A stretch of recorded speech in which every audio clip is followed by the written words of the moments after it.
Vote केन्द्र छाड़ी गाँव रे बुलुछि ईवीएम। आज्ञा हाँ, भोटरंकु सचेतन कराइबा पई भोट केन्द्र छाड़ी गाँ ठू सहर प्रति गलीकंदी रे ईवीएम मेसीन बुलुछि, जहाँकि नुआ भोटर माने केमिति निजर मतदान साब्यस्त करिवे से विषय रे मध्य शिक्षा दिया जाउछि। तेबे एहाकु देखिबा पई भिड़ जमिबा सह ईवीएम मेसीन रो बटन दबाई निकटरू भोटदान संपर्क रे ज्ञान आहरण करुछंती भोटर। एटा तो सही दिन तो अलग चिन्ह आसीबो, एटा खाली एमती डेमो पई रखा है। तुमको जो इच्छा जो सही सीधा रे जो स्विचटा देबो सही स्विच को चिपी दो।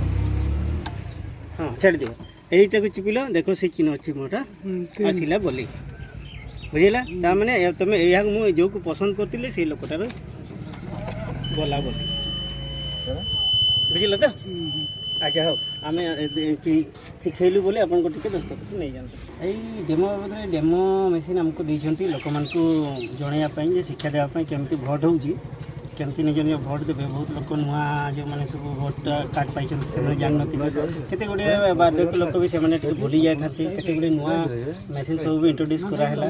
तो तेणु जेहेतु से माने कन्फ्यूजन न हुअंतु सेही बाबद रे हमको पठा हिची जे लोक मानकु गाँ गाँ बुली की बूथ वाइज बुली की लोक मानकु शिक्षा दियंतु। से बाबद आम सब बुली बुली समस्त शिखाऊँ ये जिनसा कौन केमी आपण मैंने भोट देवे, आपण मनकर कौ सुइच कौ मैंने केमी मोर चिन्ह लोक को जहाँ मुझे पसंद कर लोकटा को प्रकृत में भोट देली नहीं, जहाँ वीवीपैट माध्यम ताकू मु निजे भी देखी पारली जे हाँ यही लोकटा को पसंद करी भोट देली, से लोकटा चिठा भी मुझे देखली जे हाँ प्रकृत में यही लोकटा को देली। तेणु लोक सचेतन करने डेमो जिनस लोक तेबे ईवीएम मेसीन को नहीं राजनैतिक दल ठारू आरंभ करी भोटरंक पर्यंत यार कार्यकारिता संपर्क में अनेक प्रश्नवाची सृष्टि करुवा बेले यार उत्तर देवाकु जाई निर्वाचन कमिशनर भोटरंक पाखकु ईवीएम मेसीन पठाई सचेतन करुछंती। सही क्रम में मयूरभंज जिला सारस्कणा ब्लॉक 17टी पंचायत 96टी बूथर गलीकंदी रे ईवीएम मेसीन बुलुछि, जहाँ जनवरी मास 31 तारिख ठारू आरंभ होइथिबा बेले अद्यावधि एही सचेतनता कार्यक्रम चालू रहिछि।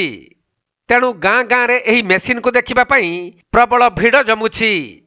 देखो ईवीएम मेसीन बुलवार मुख्य दायित्व होची, मुख्य कारण होची हमर इलेक्शन कमिशनर सेटा पई से पठैछंती एवं प्रत्येक जनसाधारण को केमती जागृत रहिबे एवं तांकर भोटटा से जोठी दौरान से भोटटा ठीक जगह पड़ुछि कि नहीं से केमती जानी पारे, से एटा गोटे जागृत करिवार माध्यम प्रत्येक जनसाधारण को।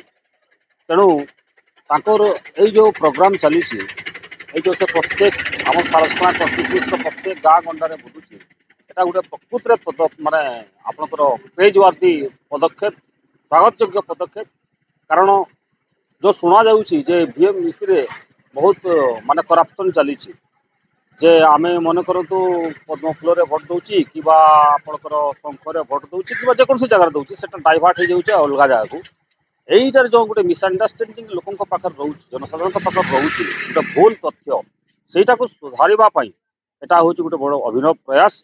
आउ यही प्रयास निश्चित भाव में चलवा दरकार एवं प्रत्येक लोक प्रत्येक जनसाधारण जाना उचित जे नहीं प्रकृत में मुझे जो भोटा देती मोर मत जो सब्यस्त करी मोर मतटा उपयुक्त जगार पड़ी। तेणु एटा मु तो कहबी जे निश्चित भाव में इलेक्शन कमिशनर एटा गोटे बहुत बढ़िया माध्यम एवं यही माध्यम प्रत्येक जनसाधारण निश्चित भाव जागृत रही।